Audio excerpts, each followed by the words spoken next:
Good morning, students. Today we will discuss about the colloidal state of matter. पिछले lecture में हमने जो adsorption है वो बेटा कंप्लीट कर दिया था, लेकिन जो कोलाइडल स्टेट है, कोलाइडल जो सॉल्यूशन है, उन पे आने से पहले आपको ये पता होना चाहिए कि जो सॉल्यूशन है वो होता क्यों है, क्या है। आई थिंक आप सेकंड चैप्टर में सॉल्यूशन पढ़ चुके हो पहले ही। सॉल्यूशन होता क्या है, आप एक सॉल्वेंट लेते हो, सॉल्वेंट में क्या होता है, एक सॉल्यूट वहाँ पे मिक्स कर देते हैं, मतलब सॉल्यूट प्लस सॉल्वेंट सॉल्यूशन की फॉर्मेशन होती है। जिसकी क्वांटिटी ज़्यादा होती है वो क्या होता है, सॉल्वेंट होता है, और जिसकी क्वांटिटी कम होती है वो क्या होता है, सॉल्यूट होता है। एक सॉल्वेंट में सॉल्यूट को क्या किया जाता है, वहाँ पे मिक्स किया जाता है, देन वहाँ पे किसकी फॉर्मेशन हो जाती है, सॉल्यूशन की फॉर्मेशन हो जाती है वहाँ पे। और जो सॉल्यूशन है ये भी बेटा दो तरह के होते हैं, एक होता है होमो और दूसरा होता है हेट्रो। होमो का मतलब होता है सेम। सोल्यूट की जो कंसंट्रेशन होती है थ्रू आउट द सॉल्यूशन क्या रहती है, अगर सेम रहती है देन उनको हम क्या कहते हैं, जो होमोजेनस मिक्सचर होते हैं या फिर सॉल्यूशन जो होते हैं, सॉरी होमोजेनस जो सॉल्यूशन होते हैं। हेट्रो के केस में क्या होता है, जो सॉल्यूट है उसकी जो कंसंट्रेशन होती है थ्रू आउट द सॉल्यूशन वो क्या होती है, सेम नहीं रहती है, उनको हम क्या कहते हैं, हेट्रोजेनस सॉल्यूशन।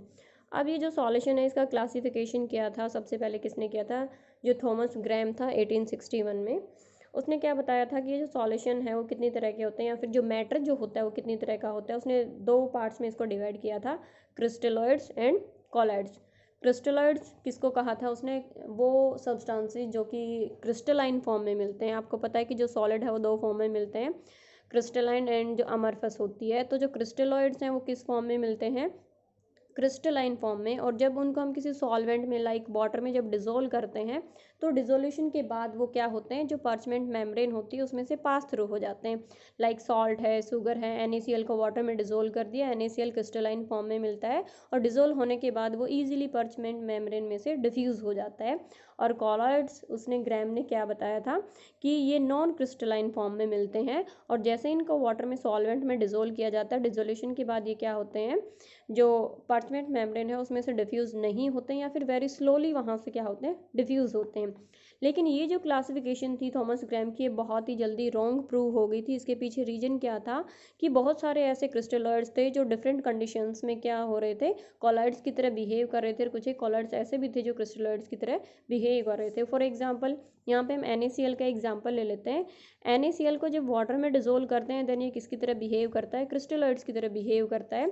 बट अगर NaCl को बेंजीन में मिक्स करते हैं उस कंडीशन में ये क्या करता है, कॉलॉइड्स की तरह बिहेव करना शुरू कर देता है। मतलब NaCl है, ये कंडीशन जैसे ही चेंज हुई, मतलब सॉल्वेंट जैसे ही चेंज किया, जब सॉल्वेंट क्या था, वाटर था, देन ये क्रिस्टलाइड की तरह बिहेव कर रहा था। लेकिन बेंजीन में जैसे इसको डिजोल्व किया, किसकी तरह बिहेव करना शुरू कर दिया, इसने कॉलॉइड्स की तरह बिहेव करना शुरू कर दिया। तो ये जो क्लासिफिकेशन थी थॉमस ग्रैम की क्या हो गई थी, ये रॉन्ग प्रूव हो गई थी। उसके बाद में ये जो सॉल्यूशन था या जो मैटर था उसको फर्दर किस तरह से डिवाइड किया गया, जो पार्टिकल साइज है उसके बेसिस पे डिवाइड किया गया। पार्टिकल साइज किसका, जो सोल्यूट था उसके जो पार्टिकल्स थे उनके साइज के अकॉर्डिंगली फर्दर इनको 3 टाइप्स में डिवाइड किया गया था, that is true solution, colloidal solution and suspension. तो पार्टिकल साइज के अकॉर्डिंगली इनको डिवाइड किया गया था। ट्रू सॉल्यूशन किनको कहा गया था, जिनका पार्टिकल साइज सबसे कम होता है, जिसमें सोल्यूट का जो पार्टिकल साइज होता है लेस देन 1 नैनोमीटर अगर है तो उनको क्या कहा गया था, ट्रू सॉल्यूशन। और अगर पार्टिकल साइज 1 से लेके 1000 नैनोमीटर के बीच में था सोल्यूट का, देन उसको क्या कहा गया था, कोलाइडल सॉल्यूशन। और अगर particle size more than 1000 nanometre है देन उसको क्या कहा गया था, सस्पेंशन।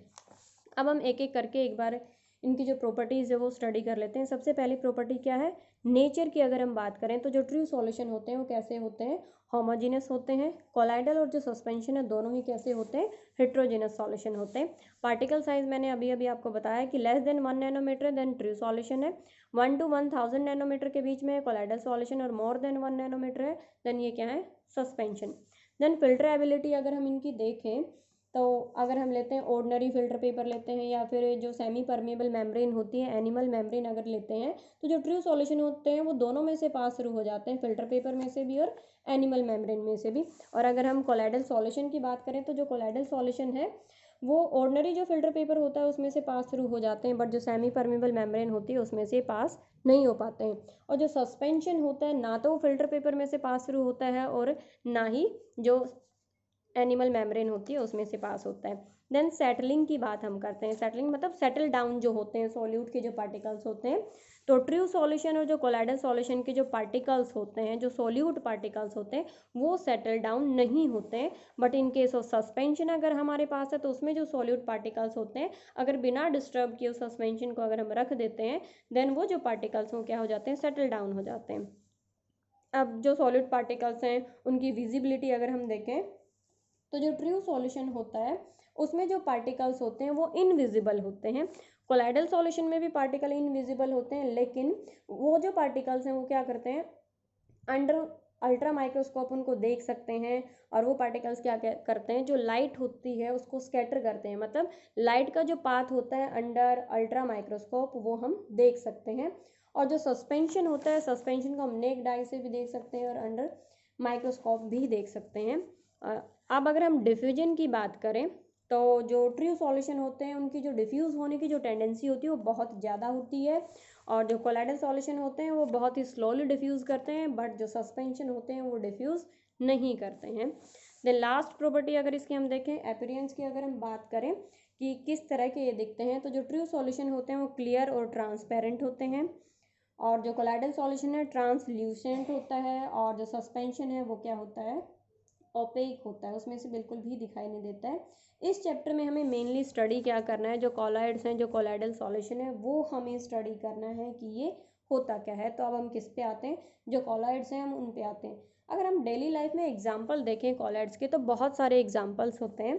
लाइक सर्दियों में आप देखते हो फोग वहाँ पे होती है।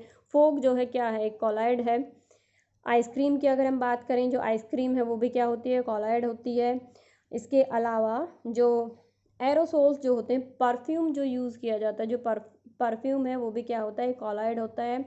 जो इसके अलावा जो विप्ड क्रीम है या फिर जो सॉप जो बबल्स होते हैं, साबुन के जो बबल्स होते हैं, सारे के सारे क्या हैं, कॉलॉइड्स हैं। ये हम अपनी डेली लाइफ में हर रोज़ आई थिंक देखते भी हैं। तो ये हमें स्टडी करना है कि ये कॉलॉइड्स बनते कैसे हैं, इनमें सॉल्यूट क्या होता है या फिर जो सॉल्वेंट होता है वो क्या होता है। तो सबसे पहले हम आते हैं जो कॉलॉइडल सॉल्यूशन होते हैं उन पे आते हैं। जो कॉलॉइडल सॉल्यूशन होते हैं वो क्या होता है, इंटरमीडिएट होते हैं, are intermediate between the true solution and the suspension. अब यहाँ पे देखा जाए, ट्रू सॉल्यूशन ने बताया था पार्टिकल साइज क्या होता है, कम होता है इनका। और जो सस्पेंशन होता है उनका पार्टिकल साइज सबसे ज़्यादा होता है। तो बचे क्या, कोलाइडल सॉल्यूशन। ये जो कोलाइडल सॉल्यूशन है इन दोनों के क्या है, इंटरमीडिएट में आता है। इनकी जो प्रॉपर्टीज़ हैं वो भी क्या है, इंटरमीडिएट हैं, किसकी, ट्रू सॉल्यूशन की और जो सस्पेंशन है उसकी। तो ये जो कॉलॉइड्स हैं ये हमें स्टडी करने हैं। उससे पहले कुछ एक टर्म्स हैं जो इनमें यूज़ होते हैं, like dispersed phase and dispersed medium की अगर हम बात करें। लाइक सॉल्यूशन में क्या होता है, सॉल्वेंट होता है और क्या होता है, सोल्यूट होता है। तो कॉलॉइड्स के केस में जो सोल्यूट होता है उसको किससे मेंशन किया जाता है, डिस्पर्स्ड फेज, डीपी बोल सकते हो आप इसको। और जो डिस्पर्शन मीडियम होता है, यहाँ पे जो सॉल्वेंट होता है सॉल्यूशन में उसको क्या कहते हैं, यहाँ पे कॉलॉइडल सॉल्यूशन में डिस्पर्शन मीडियम कहते हैं। तो जो डिस्पर्स्ड फेज है वो क्या होता है, जो डिस्पर्स्ड मीडियम होता है, जो सॉल्वेंट होता है उसमें क्या होता है, डिस्पर्स्ड होता है। और जिसमें वो डिस्पर्स्ड होता है उसको क्या बोलते हैं, डिस्पर्शन मीडियम। एग्जाम्पल अगर हम यहाँ पे लेके चलें, जिसकी अमाउंट ज़्यादा होती है डिस्पर्शन मीडियम होता है, जिसकी अमाउंट क्या होती है, कम होती है, वो क्या होता है, डिस्पर्स्ड फेज होता है। एग्जाम्पल अगर हम यहाँ पे देखें तो यहाँ पे क्या है, ये कॉपर आयन है हमारे पास। कॉपर आयन किस में प्रेजेंट है, वाटर में प्रेजेंट है। तो यहाँ पे जो डिस्पर्स्ड फेज है वो क्या है, कॉपर है। और जो डिस्पर्स्ड मीडियम है वो क्या है बेटा, यहाँ पे वाटर है। तो वाटर की क्वांटिटी ज़्यादा है, डिस्पर्सन मीडियम हो गया। जो कॉपर आयंस इसमें प्रेजेंट है वो क्या हो गए हैं, डिस्पर्स्ड फेज हो गया है ये इसका। अब ये जो कॉलॉइड्स हम पढ़ रहे हैं, कॉलॉइड्स की हमें क्या पढ़नी है, क्लासिफिकेशन अब हमें स्टडी करनी है कॉलॉइड्स की। कॉलॉइड्स हमें पता लग गया क्या होते हैं, इंटरमीडिएट होते हैं, ट्रू सॉल्यूशन और किसके, जो सस्पेंशन के। उनकी प्रॉपर्टीज़ हमने पढ़ ली कि नेचर क्या होता है, विजिबिलिटी उनकी क्या होती है, और वो डिफ्यूज़ कैसे करते हैं, पार्टिकल साइज उनका क्या होता है। और कॉलॉइड्स के केस में सोल्यूट को डिस्पर्स्ड फेज बोलते हैं और जो सॉल्वेंट है उसको डिस्पर्शन मीडियम बोलते हैं। अब हमें क्या करना है कि ये जो कॉलॉइड्स हैं इनकी क्लासिफिकेशन हमें स्टडी करनी है। मेनली 3 तरह से इनको क्लासीफाई किया गया है। फर्स्ट जो क्लासिफिकेशन है वो है based on physical state of dispersed phase and dispersion medium. जो फिजिकल स्टेट है मतलब ये सॉलिड फॉर्म में प्रेजेंट है, सॉलिड है, लिक्विड है या गैसियस फॉर्म में। उसी तरह से जो डिस्पर्शन मीडियम लिया है वो सॉलिड है, लिक्विड है या फिर गैसियस फॉर्म में है। उनके बेसिस पे इनको क्या किया गया है, क्लासीफाई किया गया है। नेक्स्ट जो क्लासिफिकेशन है based on nature of interactions between dispersion medium dispersion phase and dispersion medium. इन दोनों में इंटरेक्शंस कैसे हैं, मतलब डिस्पर्सन मीडियम में जैसे ही हम डिस्पर्स्ड फेज या सोल्यूट कोई ऐड करते हैं तो किस तरह से वो इंटरेक्ट कर रहे हैं, उनके बेसिस पे फर्दर क्लासीफाई किया गया है। नेक्स्ट है based on the type of particles of dispersed phase. जो डिस्पर्स्ड फेज हम ले रहे हैं उनके जो पार्टिकल्स हैं वो किस तरह के, छोटे हैं, बड़े हैं, मल्टी मॉलिक्यूलर हैं, किस टाइप के हैं, फर्दर ये क्लासिफिकेशन है उनकी। तो सबसे पहली जो क्लासिफिकेशन है वो हम कौन सी स्टडी करेंगे यहाँ पे, based on physical state of dispersed phase and dispersion medium. Physical state ये कंप्लीट एक टेबल दी हुई है बेटा, वो बहुत ही इंपॉर्टेंट है, याद करें। जैसे यहाँ पे अगर हम टेबल देखें क्या गिवन है यहाँ पे, फर्स्टली नेम गिवन है जो भी कोलाइडल फॉर्म यहाँ पे है। जैसे फॉर्म यहाँ पे लिया है, इसका जो डिस्पर्स्ड फेज है वो क्या है, गैस है, और जो डिस्पर्शन मीडियम है वो क्या है, लिक्विड है यहाँ पे। और एग्जांपल्स यहाँ पे गिवन है टेबल में, व्हिप्ड क्रीम है, सेविंग क्रीम है या फिर सोडा वाटर है। ये जो टेबल यहाँ पे गिवन है ये बहुत ही इंपॉर्टेंट है बेटा, ये जो टेबल गिवन है, क्योंकि एग्जाम में क्या आता है कि एग्जाम्पल्स आपको देंगे और वहाँ पे आपसे ये पूछा जाएगा कि इसका जो डिस्पर्स्ड फेज डीपी क्या है और डीएम यहाँ पे क्या है। तो एग्जाम्पल आपको याद करने हैं, इनका डिस्पर्स्ड फेज और डिस्पर्सन जो मीडियम है वो भी आपको याद करना है। नेक्स्ट अगर देखें सॉलिड फॉर्म, यहाँ पे डीपी जो है गैस है, डीएम यहाँ पे क्या है, सॉलिड है। एग्जाम्पल्स यहाँ पे क्या है, प्यूमिक स्टोन है, फोम रबर जो होता है वो इसी में आता है। नेक्स्ट वन एरोसोल, इमल्शन और सॉलिड इमल्शन। इन तीनों में जो डीपी है वो क्या है, लिक्विड है यहाँ पे। डिस्पर्सन मीडियम यहाँ पे चेंज हो गया, एक बार मीडियम हम गैस ले रहे हैं, एक बार मीडियम लिक्विड ले रहे हैं, एक बार मीडियम हम क्या ले रहे हैं, सॉलिड ले रहे हैं। तो जब लिक्विड को डिजोल्व किया जाता है किसमें, गैस में, देन उसको क्या बोलते हैं, एरोसोल बोलते हैं। लाइक फोग है, मिस्ट है, जो क्लाउड्स जो बनते हैं उनमें डीपी लिक्विड और मीडियम क्या रहता है, गैस रहता है। जब हम क्या लेते हैं, डीपी और डीएम दोनों लिक्विड इन लिक्विड होता है, उसको क्या बोलते हैं, इमल्शन। काफ़ी इंपॉर्टेंट है ये जो इमल्शन है बेटा, काफ़ी बार एग्जाम में पूछा भी गया है कि इमल्शन क्या होते हैं।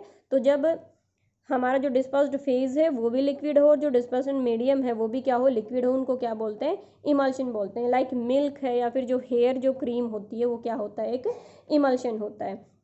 और नेक्स्ट वन है सॉलिड इमल्शन की जब बात आती है, इसका मतलब क्या है, डिस्पर्स्ड मीडियम जो है लिक्विड है और जो मीडियम है वो क्या है, यहाँ पे सॉलिड है। इनको जेल भी बोलते हैं, सॉलिड इमल्शन भी इनको बोल देते हैं। एग्जांपल लाइक बटर है या फिर चीज़ है। यहाँ से इमल्शन से काफ़ी बार क्वेश्चन आते हैं बेटा, ये एक बार ध्यान दे लेना आप। बटर, चीज़, मिल्क या हेयर क्रीम, काफ़ी बार इनके डीपी और डीएम जो हैं पूछे गए हैं। नेक्स्ट वन आपका आता है smoke, sol and solid sol. इन सब में क्या है, देखो डीपी जो है डिस्पर्स्ड फेज है, सॉलिड, सॉलिड एंड सॉलिड, और इनका हम क्या चेंज कर देते हैं, डिस्पर्सन मीडियम चेंज कर देते हैं। एक सॉलिड को गैस में डिजोल्व किया है, एक सॉलिड को किस में लेके आए हैं, लिक्विड में, एक सॉलिड सॉलिड में है। तो डिस्पर्सन मीडियम क्या है, गैस है, और फेज क्या है, सॉलिड है। इसके स्मोक होता है, इसको एरोसोल भी बोल देते हैं। एग्जाम्पल इसका क्या है, डस्ट है, सूट इन एयर है या फिर स्मोक आप बोल सकते हो। Next sol, solid in liquid. देखो बेटा जब डिस्पर्स्ड फेज सॉलिड होता है तो उसके लिए क्या यूज़ किया जाता है, सोल यूज़ किया जाता है। जैसे सोल यहाँ पे सॉलिड सोल है क्योंकि यहाँ पे जो डिस्पर्स्ड फेज था वो क्या है, सॉलिड है। Solid in liquid sol, like paint जो होता है, इंक होता है, कोलाइडल गोल्ड जो है, ये सारे के सारे क्या है, सोल है जब सॉलिड को लिक्विड में हम लेते हैं।